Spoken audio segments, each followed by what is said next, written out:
Dr. Stone is an awesome show, but some things rubbed me the wrong way. So, here are 5 things that I didn't particularly like about this show. Nuclear power plants and nuclear fallout.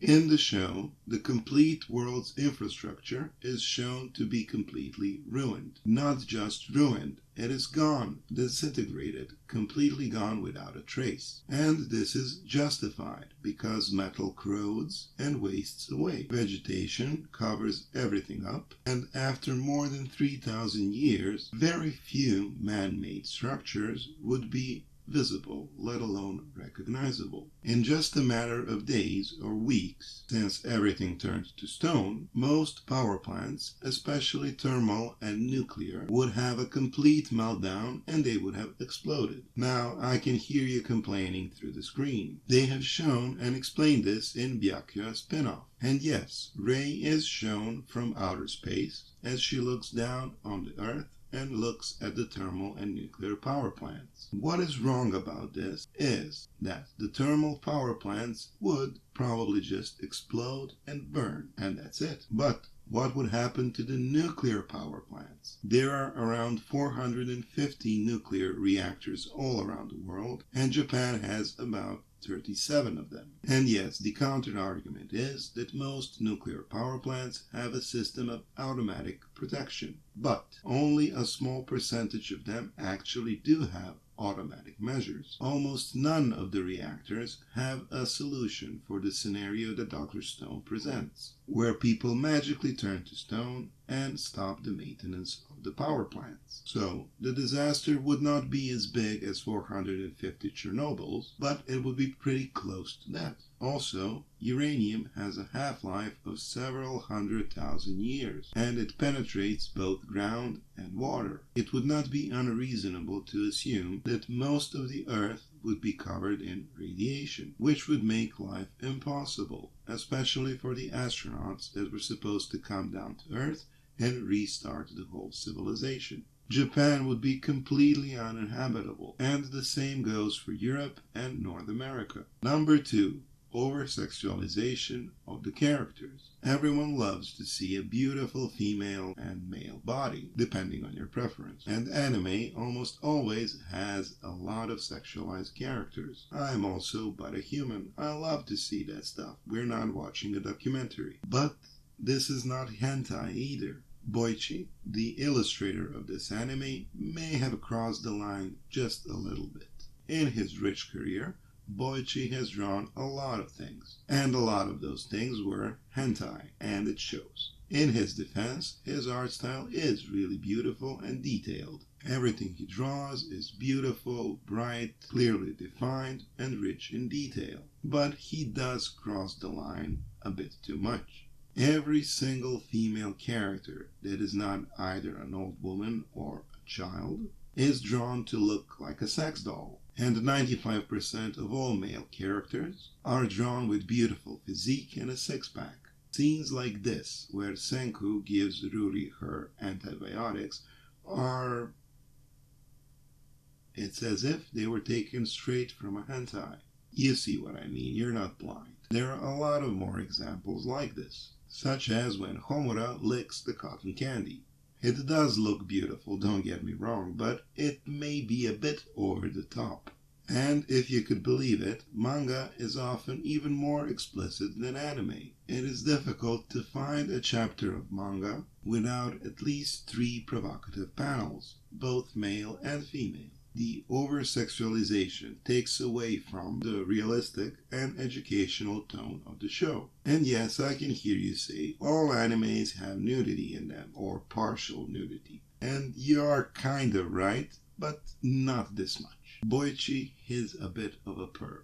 Number 3. The sudden change in the main cast. The show starts with 3 main characters, and the 4th one soon joins to become the antagonist. We build up these characters, invest a lot of time and effort to develop them, at least 4 or 5 episodes, and then we throw most of them away. Taiju and his waifu go to spy on Tsukasa, and Senku goes off on his own adventure. It is almost as if we start a completely new anime at that point. On the other hand, there is a good reason why mangaka chose to make a sudden change of characters. When the manga originally started, readers did not like the initial trio. The fans did not like one-note stereotypical characters, and they especially did not like the shallow love story. And to be frank, some of those complaints are accurate. For the show to really take off, it was quite necessary for mangaka to change the characters and put Senku with new characters. Most of the fans online praise his decision,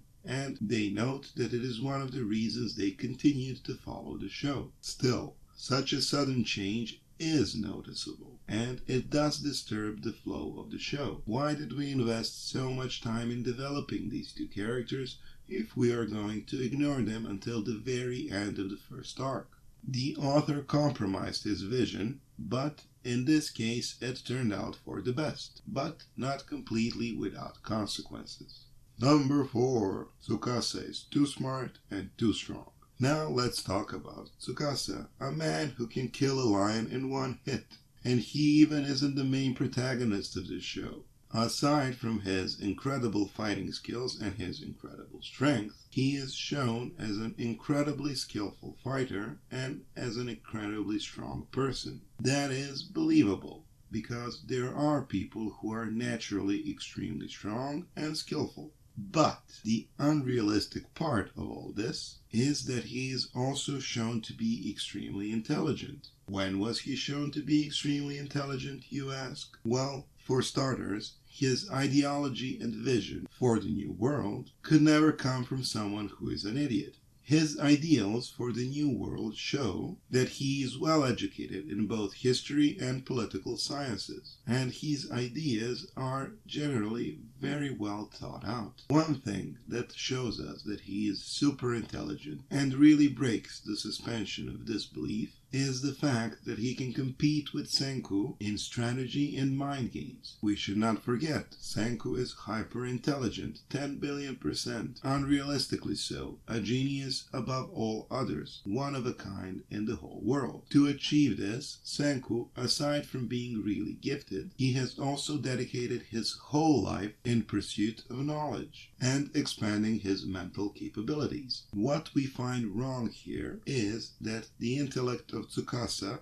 could never possibly compete with the intellect of Senku. Tsukasa could possibly be gifted as Senku, but he devoted his whole life to enhance his physical capabilities, not his intelligence. Even if Tsukasa and Senku started at the same level of intelligence at birth, and they didn't, Tsukasa still shouldn't be able to compete with him, because he hadn't spent his whole life in the pursuit of knowledge and expanding his brain. Senku did. In the best case scenario, he should be a bit under Senku's intelligence, not on par with him. And in reality, he shouldn't even be able to come close to outsmarting Senku. In the show, Tsukasa is shown to predict and understand almost everything Senku does and plans, and understand almost every step of every Senku's plan, and makes ideal strategic decisions in his fight against Senku. Now that is completely unrealistic.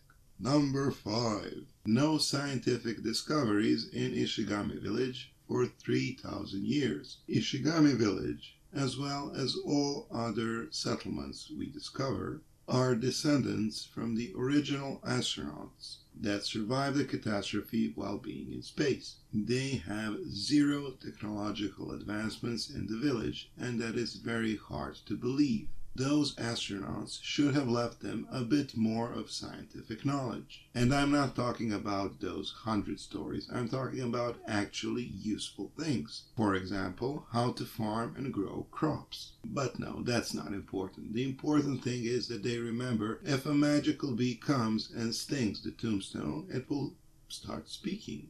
A crucial knowledge in survival. Why Byakuya decided to leave those stories in such a cryptic way is beyond me. The main complaint here is they could have taught their children so much more useful stuff. Little things like literacy, the ability to write, is crucial in the transfer of knowledge among generations. More so, learning them how to read and write should have been top priority, second only to learning them how to farm or learning them how to build shelter. And some medical stuff. Yeah, some of them.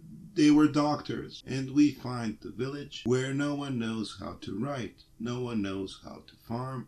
They don't even know which of the plants surrounding them are useful. The Egyptians made beer 3,000 years ago. Why don't these people do the same? As for medicine, there is a small error regarding Ruri and her illness. Pneumonia, in a way that is described in the anime, is not a chronic illness. A person cannot suffer from pneumonia for years on end. They either get better or they die. There is no middle ground.